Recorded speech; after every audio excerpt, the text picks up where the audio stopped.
Welcome back friends. In this lecture આપણે સજીવ અને વસ્તી એમાં મુખ્ય અજૈવિક પરિબળો વિશેની ચર્ચા કરીએ છીએ અને એમાં ઓલરેડી મુખ્ય જે પરિબળો છે એની અંદરના 3 પરિબળો વિશે આપણે છેલ્લા લેક્ચરમાં ચર્ચાઓ કરી ચૂક્યા છીએ. આજે એમાંનું જે ચોથું અગત્યનું પરિબળ, બરાબર, એના વિશે આપણે એમાં વાત કરીએ તો એ છે જમીન, ભૂમિ, અને આપણે અંગ્રેજીમાં સોઇલ તરીકે પણ ઓળખીએ છીએ. આગળના જે પરિબળોમાં આપણે વાત કરીએ એ પ્રમાણે કે જેમાં પાણી અગત્યનું પરિબળ છે, તાપમાન અગત્યનું પરિબળ છે, પ્રકાશ અગત્યનું પરિબળ છે, એવી જ રીતે એમાં આપણે એમ પણ કહી શકાય કે ભાઈ જમીન જે છે, ભૂમિ એક અગત્યનું પરિબળ છે, બરાબર. એટલે જમીન કે ભૂમિ જે એક અગત્યનું પરિબળ છે.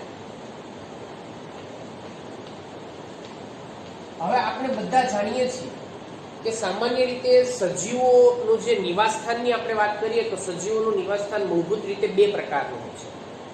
કાં તો એ સજીવ જલજ હોય, મતલબ કે પાણીમાં રહેતા હોય, અથવા તો એ સજીવ જે છે એ સ્થલજ હોય, એટલે કે જમીન ઉપર રહેતા હોય. પછી જમીન ઉપરમાં અલગ અલગ પ્રકારના જે કોઈ પણ વિસ્તારો ભલે ને એની અંદર હોય, પણ મૂળભૂત રીતે એનું નિવાસસ્થાન જે છે એ જમીન ઉપરનું હોય છે. એટલે આપણે એમ પણ કહી શકાય કે ભાઈ સજીવોનું જે નિવાસસ્થાન છે એ નિવાસસ્થાનનું મુખ્ય જે નિવાસસ્થાન તરીકે આપણે એમાં જમીન જે છે એને આપણે એમાં લઈ શકીએ છીએ.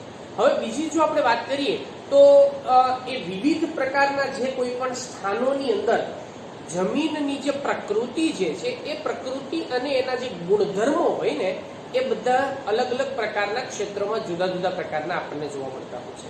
એટલે આપણે વિવિધ સ્થાનોની અંદર જો વાત કરીએ, બરાબર, તો એમાં આપણે કહી શકાય છે કે ભાઈ વિવિધ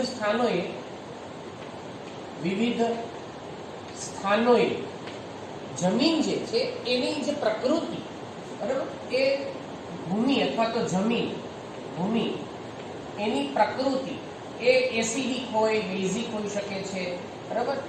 આવી રીતે અલગ અલગ પ્રકારની જે પ્રકૃતિ અને એના જે ગુણધર્મો છે, બરાબર, એના અલગ અલગ પ્રકારના જે કોઈ પણ ગુણધર્મો છે એ ગુણધર્મો કેવા હોય છે એની અંદર, તો કે એ જુદા જુદા હોય છે, અલગ હોય છે, જુદા જુદા હોય છે. એટલે એ બધે કઈ જમીન એક સરખી તો નથી હોવાની. અલગ અલગ પ્રકારના નિવાસ સ્થાનોની અંદર જમીનના પ્રકારો બદલાતા રહેતા હોય છે, સ્વાભાવિક વસ્તુ છે. આપણે જાણીએ છીએ કે દરિયાઈ પટ્ટીની આપણે વાત કરીએ, દરિયાઈ વિસ્તારની વાત કરીએ તો ત્યાં આપણને કેવા પ્રકારની જમીન જોવા મળશે, તો કે ભાઈ ખારાશવાળી જમીન જોવા મળશે.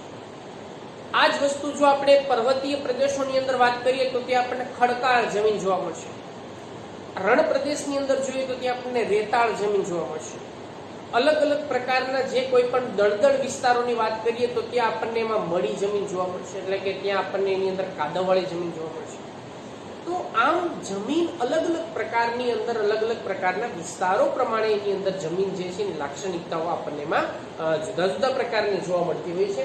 અને જો આપણે જ્યારે સોઇલ એન્વાયરમેન્ટની વાત કરતા હોય છે, બરાબર, જ્યારે આપણે જમીનની અંદરના તે આબોહવાકીય અથવા તો જે કોઈ પણ એમાં અવક્ષેપણની પ્રક્રિયા જે છે એની અંદર જો આપણે વાત કરતા હોય, બરાબર, એટલે તેની જે આબોહવાકીય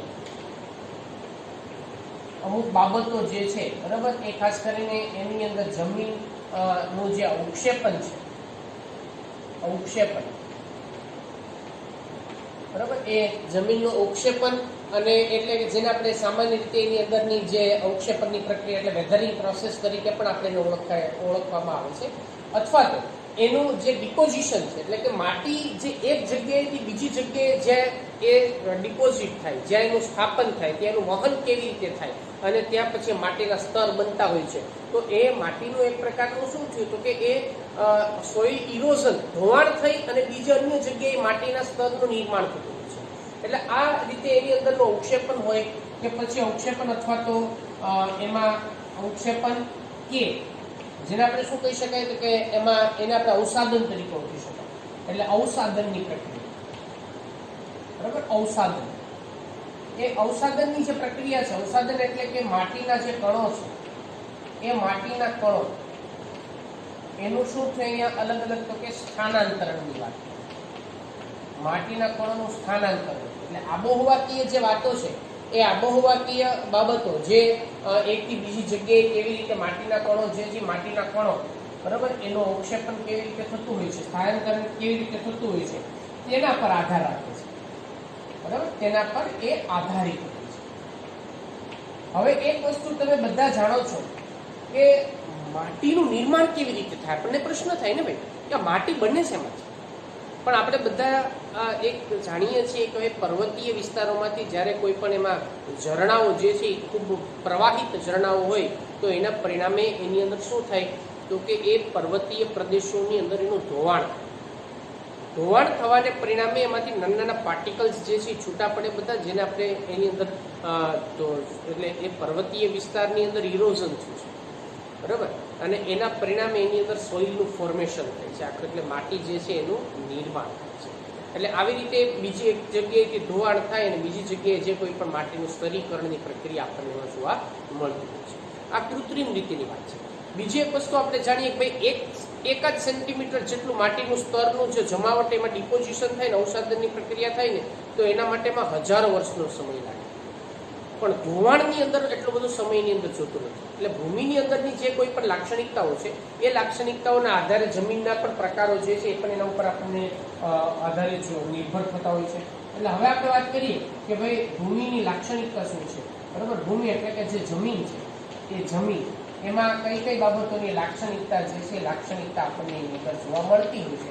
હવે એના વિશે આપણે તો લાક્ષણિકતાની જો આપણે વાત કરતા હોય જમીનની લાક્ષણિકતાની તો સૌથી પહેલા આપણે વાત કરીએ એની સંરચના બરાબર. એટલે શેની બનેલી છે એની સંરચના.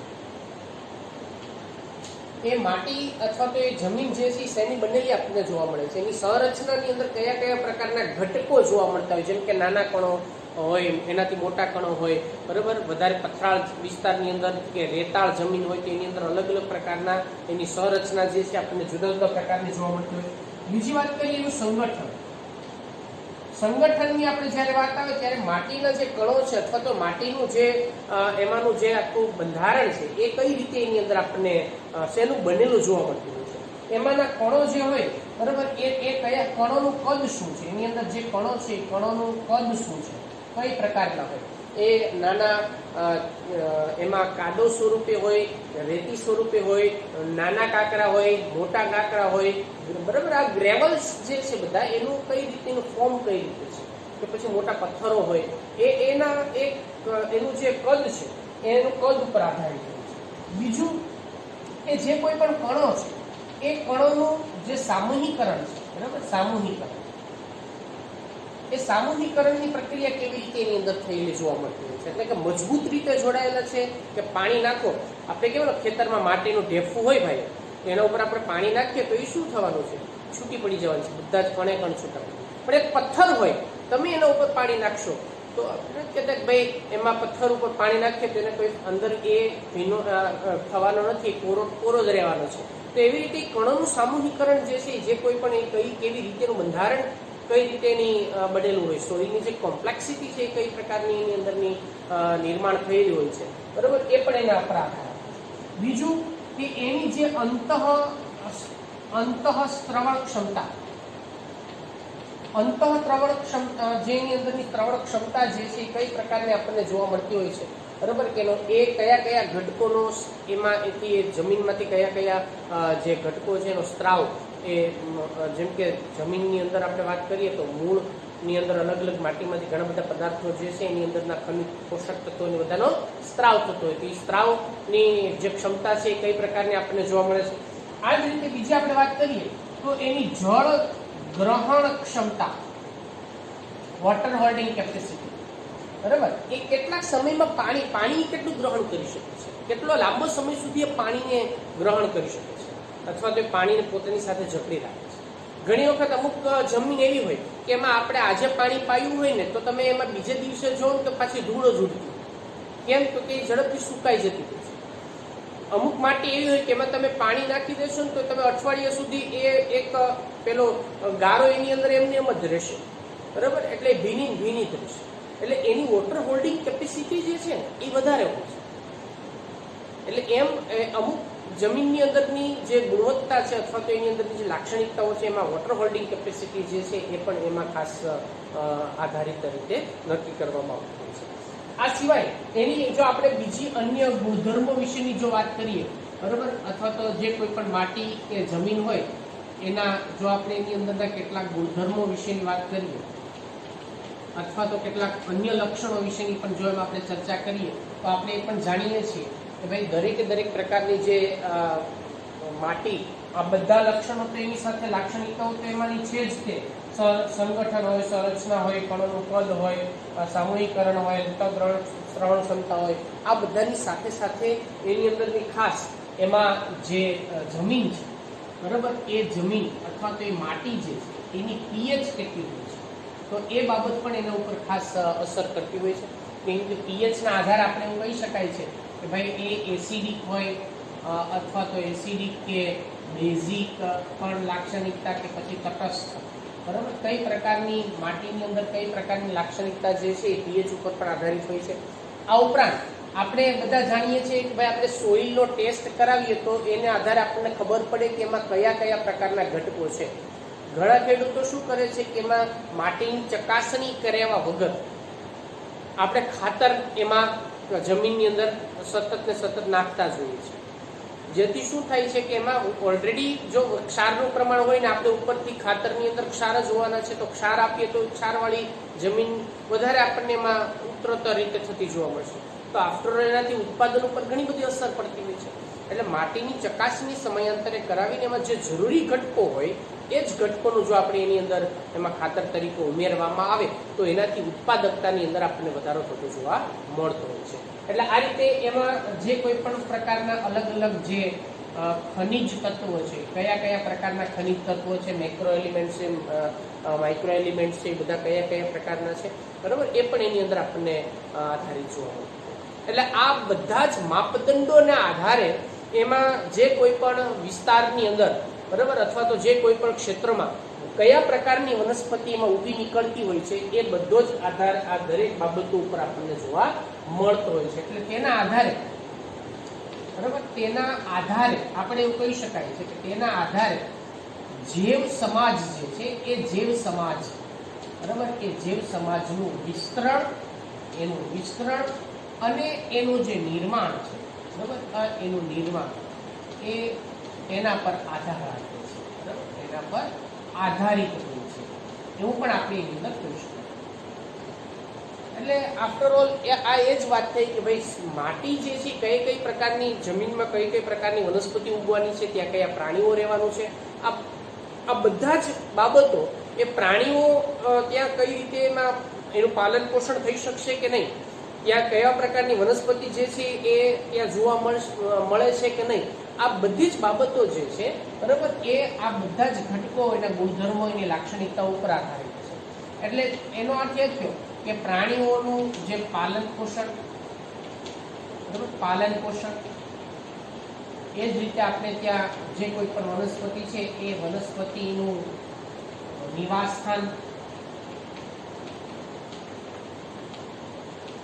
અથવા તો વનસ્પતિનો ઉછેર, બરાબર, આ તમામ બાબત, બરાબર, એ તમામ બાબત કોના ઉપર આધારિત છે ભાઈ, તો કે એના જે ગુણધર્મ છે, માટીના જે ગુણધર્મ છે એના ઉપર આપણને આધારિત થતું જોવા મળતું છે.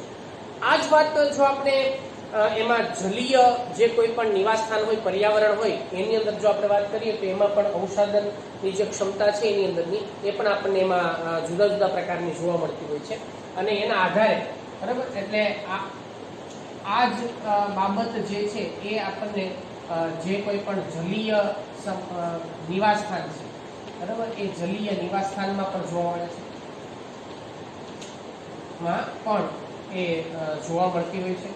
એનો અર્થ એ થાય કે માટીના જે ગુણધર્મ છે, બરાબર, ભૂમિની જે લાક્ષણિકતા છે એ ભૂમિની લાક્ષણિકતાના આધારે આપણે એવું કહી શકાય છે કે એ ભૂમિની લાક્ષણિકતાના આધારે જે કોઈ પણ વિસ્તારમાં, બરાબર, કયા પ્રકારનો જૈવ સમાજ, બરાબર, એ કયા પ્રકારનો જૈવ સમાજ જે છે એ જૈવ સમાજ એ ત્યાં એ નિવાસ પામી શકે, બરાબર, તેનો આધાર એનો આધાર જે છે એ આ પ્રકારે અલગ અલગ પ્રકારની માટી ઉપર આપણને જોવા મળતું હોય છે. એટલે આ રીતે માટીની ઉત્પત્તિથી આપણે જો વાત કરીએ તો એના ખાસ કરીને અલગ અલગ પ્રકારની જે તે સમયગાળા ઉપર અથવા તો અલગ અલગ પ્રકારની ઘટનાઓના આધારે એની ઉત્પત્તિ થતી હોય. પૂર અને એ બધાને પરિણામે એનું ધોવાણ પણ થતું હોય છે. હેવી રેન હોય, બરાબર, વધારે વરસાદ હોય, પૂર હોય તેનું ધોવાણ પણ થતું હોય છે. એની અંદર આ જ રીતે સોઇલ ટેમ્પરેચર, સોઇલનું તાપમાન જે છે એમાં પણ ઘણી બધી વિશિષ્ટતાઓ આપણને જોવા મળે છે. એટલે આફ્ટરઓલ આપણે જો વાત કરીએ કે માટી મુખ્યત્વે બે પ્રકારના ઘટકોની બનેલી, આમ તો મુખ્ય બે પ્રકારના, એક અજૈવિક ઘટકો અને જૈવિક ઘટકો. જૈવિક ઘટકોની વાત કરીએ તો માટીની અંદર સૂક્ષ્મ જીવાણુ, બેક્ટેરિયા હોય, ફૂગ હોય, બરાબર, ઘણા બધા અલગ અલગ પ્રકારના પ્રજીવો હોય, બધું એમાં નિવાસ પામતું હોય છે. અજૈવિક ઘટકોની વાત કરીએ તો એની અંદર માટીના જે કણો છે, માટીના કણોનું કદ છે, એનું ટેક્સચર છે, એની અંદરની જે એમાંનું જે કોઈ પણ એનું ઘનીકરણની પ્રક્રિયાઓ છે, બરાબર, આ બધી જ બાબતો એ આ સિવાયનું તાપમાન છે, એમાંની જે વાયુઓ છે, બરાબર, એ કયા કયા પ્રકારના વાયુઓ આપણને ભૂતલની અંદર જોવા મળતા હોય છે. એટલે આવી દરેક બાબત એ આપણને માટી, જમીનની સાથે સંકળાયેલી છે. તો માટીની ગુણવત્તાની અંદર જેમ વધારે આપણને એમાં ગુણવત્તા વધારે જોવા મળે, એમ એની અંદર આપણને સજીવોનું જે નિવાસસ્થાન છે, સજીવોની જે કોઈ પણ એમાંની પ્રકૃતિ છે, બરાબર, અથવા તો એનું જે રહેઠાણ છે, એ આ બાબત ઉપર આપણને ખાસ અસર કરતું જોવા મળતું હોય છે. એટલે આ માટી એ સજીવોની અંદર એમાં ખૂબ એક એના ઇકોસિસ્ટમ, નિવસન તંત્રના જે મૂળભૂત એમાં પર્યાવરણીય પરિબળ તરીકે અથવા તો જે મુખ્ય અજૈવિક પરિબળ તરીકે એ કેવી રીતે અસરકારકતા દર્શાવતી હોય છે, એ બધા વિષયની આપણે અહીંયાના ચર્ચા જે છે પૂરી કરીએ છીએ. તો અહીંયા આપણે મુખ્ય અજૈવિક પરિબળો જે છે એનું શું અસર એ આપણને ઇકોસિસ્ટમની અંદર થતી જોવા મળતી હોય છે, બરાબર, એના વિશેની વાત આપણે અહીંયા પૂરી કરીએ છીએ. નેક્સ્ટ લેક્ચરમાં આપણે એમાં એની જે કોઈ પણ પરિબળો હોય એની સામેની પ્રતિક્રિયા સજીવ કેવી રીતે મેળવતું હોય છે, બરાબર, એ એક અગત્યના ટોપિક વિશે આપણે આગળ ચર્ચા કરીશું.